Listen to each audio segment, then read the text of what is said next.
हरियाणा के रोहतक पहुंचे उत्तराखंड के सीएम पुष्कर सिंह धामी। स्वाति मालीवाल से मारपीट पर ली चुटकी, बोले केजरीवाल जाएंगे जेल। सीएम योगी की मां की तबीयत हुई खराब, ऋषिकेश एम्स में जेरियाट्रिक वार्ड में भर्ती। हाई कोर्ट शिफ्टिंग पर जमानत संग्रह की प्रक्रिया शुरू, पूर्व राज्यपाल भगत सिंह कोश्यारी ने किया विरोध।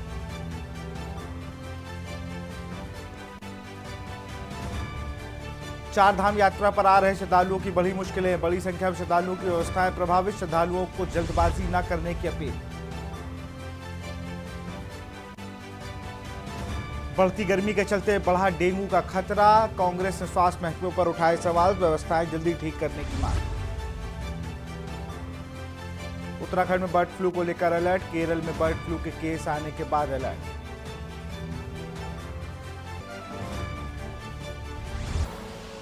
आप देख रहे हैं के न्यूज, खबरों का सारथी। नमस्कार, स्वागत है आपका खबर उत्तराखंड में। आप देख रहे हैं के न्यूज और मैं हूं आपके साथ विशाल पंडित। रुक करते हैं खबरों का। रामनगर से खबर आपको बता दें कि वहां बढ़ती सड़क दुर्घटनाओं को रोकने को लेकर वरिष्ठ पुलिस अधीक्षक के निर्देश पर रामनगर कोतवाली पुलिस ने नगर के अलग अलग स्थान पर वाहन चेकिंग अभियान चलाया। अभियान के संबंध में जानकारी देते हुए कोतवाली के वरिष्ठ उप निरीक्षक मनोज न्यायल ने बताया कि पुलिस द्वारा दोपहिया वाहन चालकों के खिलाफ यह अभियान चलाया गया है। उन्होंने बताया कि अभियान के तहत 30 बाइकों का चालान कर उनसे 15,500 रुपए का जुर्माना वसूलने की कार्रवाई की गई है। देखिए, श्रीमान वरिष्ठ पुलिस अधीक्षक महोदय नैनीताल के दिशा निर्देशन में यातायात के नियमों का उल्लंघन कर रहे वाहन चालकों के विरुद्ध लगातार अभियान चलाया जा रहा है। इसी के क्रम में कल हमारे द्वारा थाना गेट में अभियान चलाया गया है, जिसमें 30 मोटरसाइकिल वाहनों का चालान किया गया व 15,000 संयोजन शुल्क वसूला गया। हमारी जनता से अपील है कि जो भी दुपहिया वाहन चलाएंगे हेलमेट का प्रयोग जरूर करें और नाबालिग को वाहन ना दें।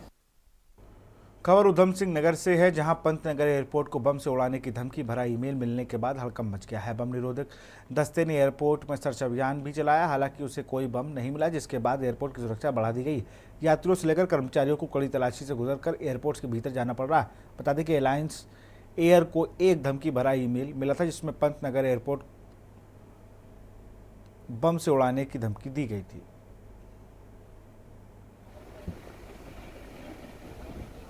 एक थ्रेट कॉल जो है हमें जानकारी में आया है हमारी, और उसी के दृष्टिगत हम लोगों ने सुरक्षा के इंतजाम वहां पर बढ़ा दिए गए हैं। उसमें जो बोर्डिंग डिबोर्डिंग है उसके लिए हमने अलाइटमेंट जो है उसकी व्यवस्था गेट पे करी है। साथ में हम मॉर्निंग इवनिंग रेगुलर वहां पर पीडीएस चेक करा रहे हैं, और बाकी भी हमने सभी कर्मचारियों को वहां पे 100% प्रेजेंस उनके नाइट पास कैंसिल करके उपस्थिति सुनिश्चित की है। और भी हम लोग इसमें कार्रवाई कर रहे हैं, और जो कि शेयर किया जाना संभव नहीं हो। बाकी हम लोग अलर्ट हैं और हम लोग इस प्रकरण पर पूरी नजर बनाए हुए हैं। मेल आया था अलायंस एयर के ऑफिस में, जिसमें ये बताया गया था कि उन्होंने पंतनगर एयरपोर्ट पर एक बम रखा है और उन्हें धमकी दी थी कि अगर उनको पैसा नहीं दिया गया तो वो इस बम को विस्फोट कर देंगे। रामनगर शहर के अलावा आसपास के ग्रामीण क्षेत्रों में लगातार बाघ और गुलदार के आतंक से लोग दहशत का माहौल बना हुआ है। तो वहीं लगातार वन जीवों के हमले से अब जहां एक और ग्रामीणों का आक्रोश वन विभाग के अधिकारियों के खिलाफ बढ़ने लगा है, तो वहीं ग्रामीण वन जीवों के आतंक से निजात दिलाने की मांग कर रहे हैं। वहीं आपको बता दें कि बुधवार को सुबह रामनगर के ग्राम पुछड़ी में स्थित एक बगीचे में काम कर रहे इसी गाँव के 60 वर्षीय तुलसी दाम व 25 वर्षीय शेख अरमान नाम के युवक पर अचानक गुलदार ने हमला बोल दिया। दोनों लोगों को शोर मचाने पर बगीचे मौजूद अन्य लोग शोर मचाया, तब गुलदार इन दोनों को लहूलुहान हालत में छोड़कर मौके से फरार हो गया।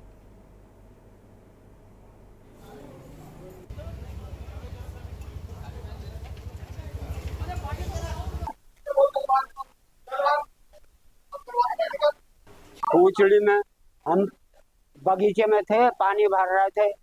पानी भर दो लोग को हमला कर दिया उन्होंने। गुलदार ने पल्लों को भगा दिया, वो जा भी ना रिया। ग्रामीणों में जो है आक्रोश है, क्योंकि आज से दो साल से रेगुलर ये जो है बाघ हमला कर रहा है।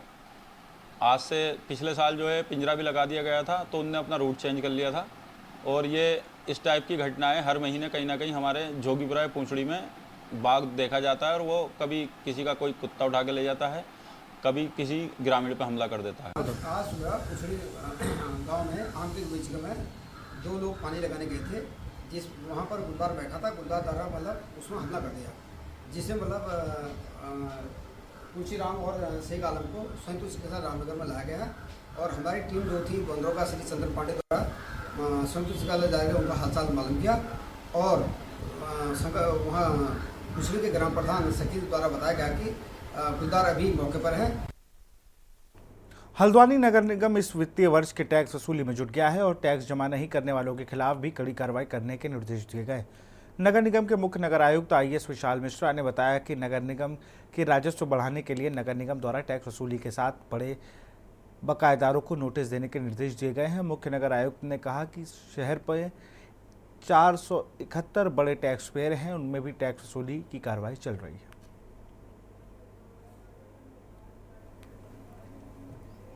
कि कोई भी नगर निगम हो, उसकी रीढ़ की हड्डी उसका टैक्स डिपार्टमेंट होता है, उसका टैक्स कलेक्शन है। तो मेरे द्वारा ये प्रयास किया जा रहा है कि शहर में जो बड़े टैक्स पेयर्स हैं उनकी सूची बना करके उनको पर्सनली बात भी की जाए, नोटिसेस भी भेजे जाएं, ताकि वो ससमय जो है रिमाइंडर्स भी भेजे जाएं, ताकि वो ससमय टैक्स भरें। तो इस संदर्भ में जो हमने सभी कॉमर्शियल बिल्डिंग्स हैं उनको भी एक लिस्ट बना ली है। वो करीब 471 की लिस्ट है सभी वार्ड्स में, क्योंकि जो नया क्षेत्र ऐड हुआ है उसमें अभी टैक्सेशन शायद नहीं लगा है एज पर द जियो। तो ऐसी परिस्थिति में जो भी हैं हमारे बड़े टैक्स पेयर्स, उनको ससमय टैक्स वसूला जाएगा और जो नहीं दे रहे हैं उनके खिलाफ कठोरतम कार्रवाई की जाएगी। खबर लक्सर से है, जहां केरल प्रदेश में बर्ड फ्लू के कई मामले सामने आने के बाद उत्तराखंड में भी शासन ने खासतौर पर पशु स्वास्थ्य विभाग को अलर्ट पर रखा है। शासन की ओर से जारी दिशा निर्देश में पशुओं में यदि बुखार के सिम्टम्स दिखाई देते हैं या किसी प्रकार की बीमारी पाई जाती है तो उनके सीरम की सैंपलिंग अनिवार्य की गई है। इसके लिए हरिद्वार देहात क्षेत्र में पशु स्वास्थ्य विभाग सतर्क हो गया है और पशुओं की सैंपलिंग का काम शुरू करने की बात कह रहा है।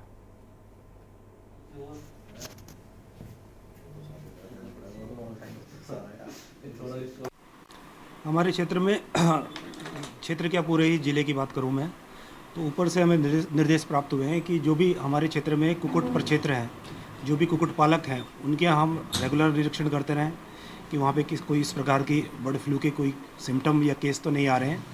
और साथ में हम सीरो सैंपलिंग यानी सीरम की ब्लड सैंपलिंग भी करेंगे, जिससे हमें ये आइडिया लग जाएगा कि उस क्षेत्र में इस तरह के वायरस है या नहीं है। और इसके अलावा हमने जो है रैपिड एक्शन फोर्स भी तैयार की है, जो तत्काल जो है हमारे पे जो भी सामग्री उपलब्ध है अभी फ़िलहाल, उसके द्वारा हम उसका उपयोग करते हुए इस पर नियंत्रण करेंगे। और हर एक मंगलवार को जो है हमारे जिले स्तर पे इसकी सूचना पूर्ण रूप से जाएगी। अभी तक कोई आज देश भर में मां बगलामुखी जयंती बड़ी ही धूमधाम के साथ मनाई जा रही। वहीं रुड़की में मां बगलामुखी के एकमात्र संस्थान श्री कृष्ण वैदिक जोशी केंद्र में मां बगलामुखी की जयंती के अवसर पर हर वर्ष की तरह इस वर्ष भी विशेष कार्यक्रम का आयोजन किया गया, जिसमें 1.25 क्विंटल अभिमंत्रित पुष्पों के द्वारा मां का विशेष पूजन किया गया। इस दौरान दूर दराज से पहुंचे श्रद्धालुओं ने भी धर्म का लाभ उठाया। सबसे पहले तो आपके चैनल के माध्यम से सभी देश और प्रदेश वासियों को आज माँ पीताम्बरा माँ बगलामुखी जयंती पारकट्य दिवस की हार्दिक शुभकामनाएं और बधाइयाँ सभी देश और प्रदेश वासियों को देता हूँ। और वैशाख मास की शुक्ल अष्टमी के दिन माँ बगलामुखी का ये पारकट्य दिवस बड़े हर्ष और उल्लास के साथ मनाया जाता है। और इसी प्रकार हमारे संस्थान में भी विगत कई वर्षों से ये माँ पीताम्बरा का ये पारकट्य दिवस बड़े हर्ष और उल्लास के साथ मनाया जा रहा है। खबर हल्द्वानी से है, जहां शहर के इलाकों से गायब हुई बाइकों का पता लगाते हुए पुलिस ने 3 लोगों को गिरफ्तार किया है। पुलिस ने इन दिनों तीनों को इज्जत नगर बरेली से चोरी की गई मोटरसाइकिल सहित गिरफ्तार किया है। पूछताछ में उन्होंने बताया कि चोरी करके उनके पार्ट्स को औने पौने दामों में बेच दिया करते थे। पुलिस को इनके पास से बाइक के स्पेयर पार्ट्स तथा अन्य कटी हुई बाइक भी बरामद हुई है। गिरोह का सरगना ओम अपने साथियों के साथ मिलकर हल्द्वानी क्षेत्र से मोटरसाइकिल चुराता था।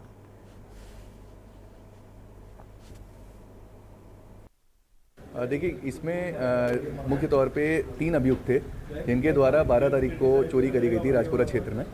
इनको ट्रेस किया गया। इसमें सभी लोग अरेस्ट हो गए हैं। इसमें इनफैक्ट जो काटने वाला है बाइक को, क्योंकि 2 बाइक्स हमारी बरामद हो गई हैं, इसमें से एक तो पूरी तरह सकुशल बरामद हुई है, एक थोड़ी कटी हुई हालत में बरामद हुई है। तो काटने वाला है, उसकी भी अरेस्टिंग हुई है। इसमें एक जो आरोपी है वो फरार है।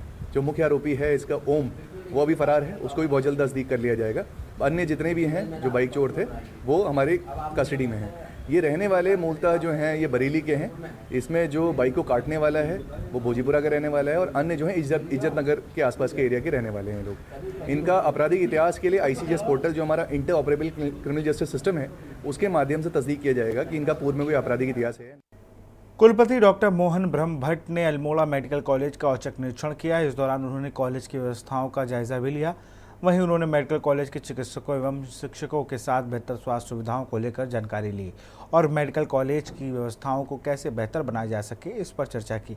उन्होंने मेडिकल से संबंधित सभी विभागों की जानकारी हासिल की। पत्रकारों से रूबरू होते हुए कहा कि अल्मोड़ा मेडिकल कॉलेज को प्रदेश के मॉडल मेडिकल कॉलेज के रूप में लाने के लिए लगातार प्रयास जारी है।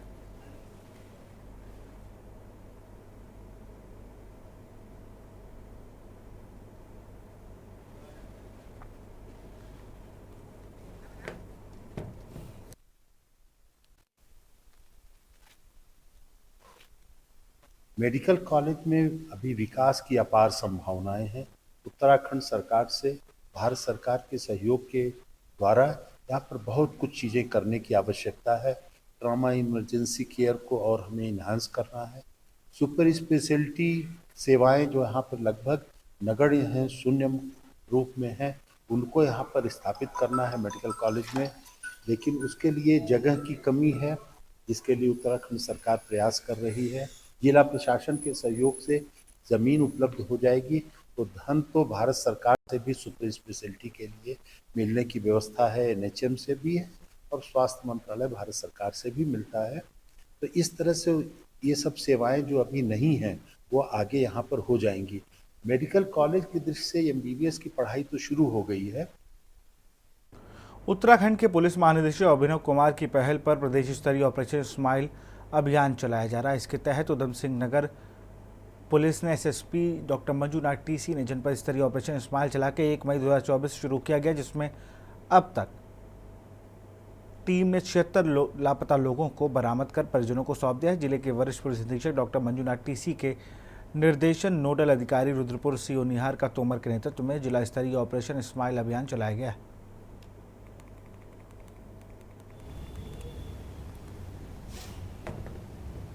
हमारे पूरे राज्य स्तर पर हमारे जो पुलिस मुख्यालय उसकी तरफ से एक ऑपरेशन स्माइल नामक प्रोग्राम चलाया जा रहा है 2 महीने का, जिसमें जितने भी हमारे राज्य के गठन से 2000 से लेकर आज तक की जितनी भी गुमशुदगी हैं उन सब के अनावरण हेतु प्रयास किए जा रहे हैं। तो इसमें जो पिछले 13 दिन में हमारे जो द्वारा जो उधम सिंह नगर में जो ऑपरेशन चलाया गया है उसमें करीब 450 गुमशुदगी सन 2000 से अभी तक हमने 76 लोगों की बरामदगी कर ली है, जिसमें 5 बालिकाएं हैं, 33 पुरुष हैं और 38 महिलाएं हैं। तो हमने जो 4 टीमें गठन की हैं इसमें जनपद स्तर पर उन्होंने 76 लोगों की बरामदगी की है, जो काफ़ी अच्छा प्रयास है हमारे द्वारा। और अगले जो हमारा 1.5 महीना बचा है उसमें भी हम कोशिश करेंगे हम ज़्यादा से ज़्यादा लोगों को अपने घर वापस ला सकें।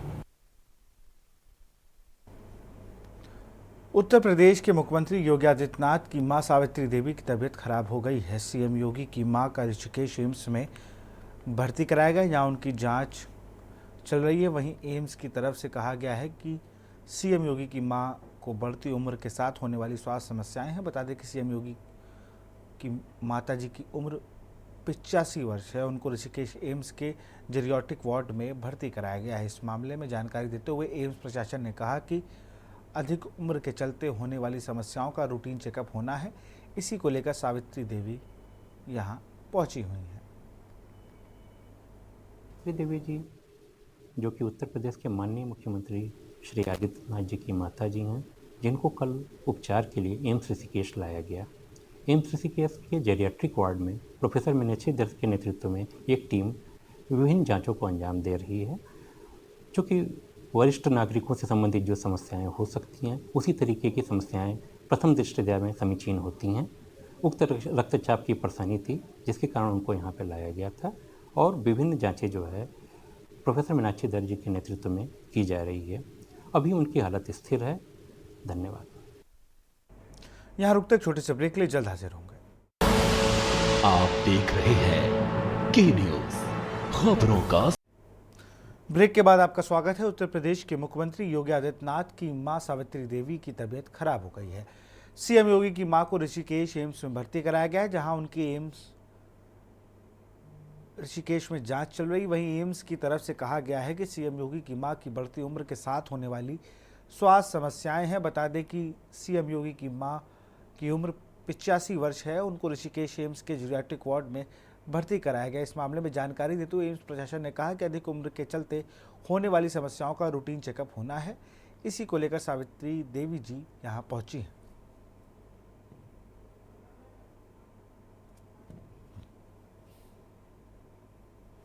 जो कि उत्तर प्रदेश के माननीय मुख्यमंत्री श्री आदित्यनाथ जी की माता जी हैं, जिनको कल उपचार के लिए एम्स ऋषिकेश लाया गया। एम्स ऋषिकेश के जेरियाट्रिक वार्ड में प्रोफेसर मीनाक्षी दर के नेतृत्व में एक टीम विभिन्न जांचों को अंजाम दे रही है, जो कि वरिष्ठ नागरिकों से संबंधित जो समस्याएं हो सकती हैं, उसी तरीके की समस्याएं प्रथम दृष्टया में समीचीन होती हैं। उक्त रक्तचाप की परेशानी थी, जिसके कारण उनको यहाँ पर लाया गया था और विभिन्न जाँचें जो है प्रोफेसर मीनाक्षी दर जी के नेतृत्व में की जा रही है। अभी उनकी हालत स्थिर है। धन्यवाद। और इसी खबर पर अधिक जानकारी के साथ हमारे संवाददाता ऋषिकेश से वसंत कश्यप जुड़ चुके हैं। वसंत, अगर बात की जाए सीएम योगी जी की माता जी वहाँ पर ऋषिकेश एम्स में एडमिट हैं और अभी लोग बता रहे कई भाजपा के मंत्री और वो जो वहाँ के जनप्रतिनिधि हैं वो भी उन्हें उनका हालचाल लेने के लिए पहुँचे हुए थे। बसंत, बिल्कुल, देखिए विशाल, बीते रोज उत्तर प्रदेश के मुख्यमंत्री योगी आदित्यनाथ जी की माता जी को ऋषिकेश एम्स में रूटीन चेकअप के लिए लाया गया था, जहां पर उनकी प्रारंभिक जांच चल रही है। मीनाक्षी धर जो विभागाध्यक्ष है जीरियाट्रिक विभाग की, उनके द्वारा यहां पर उनकी जांच की जा रही है। जांच में उक्त रक्तचाप की जो शिकायत है प्रथम दृष्टया आई है, उसी के आधार पर उनको नियमित रूप से उपचार दिया जा रहा है। साथ ही साथ मैं बता दूं आपको, जो उत्तराखंड के वित्त मंत्री है प्रेमचंद अग्रवाल, वो भी उनका हाल जानने के लिए ऋषिकेश एम्स में पहुंचे हैं और उनका हाल जान करके अभी कुछ ही देर पहले यहाँ से लौटे हैं। विशाल, हेल्थ बुलेटिन को लेकर क्या है, क्या अभी की स्थिति है, जिस तरीके से अभी उनको लोग देखने पहुंच रहे हैं, क्या स्वास्थ्य में सुधार है उनके? बिल्कुल, देखिए जिस तरह से जो एम्स ऋषिकेश के चिकित्सा अधीक्षक है संजीव कुमार मित्तल जी ने बताया है कि जो सावित्री देवी है उनकी उम्र दराज महिला है, लगभग 80 वर्ष की आयु है। तो जो लंबी आयु के बाद जो स्थिति रहती है, जो उम्र दराज जो लोग होते हैं उनकी कई रूप में जांचें की जाती है, उसी आधार पर उनके स्वास्थ्य परीक्षण किया जा रहा है और फिलहाल उनकी स्थिति सामान्य है, ये जो एम्स के चिकित्सा अधीक्षक है उनका कहना है। ये तमाम जानकारी के लिए बहुत बहुत शुक्रिया आपका बसंत। तो ऋषिकेश एम्स में इलाज चल रहा है सीएम योगी आदित्यनाथ की माता जी का। सीएम योगी की मां की तबीयत खराब हुई है, लेकिन फिलहाल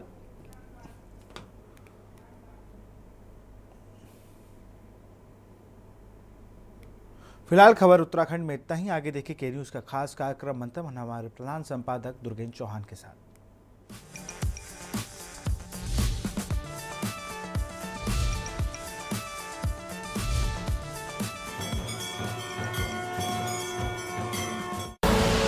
आप देख रहे हैं के न्यूज खबरों का सारथी।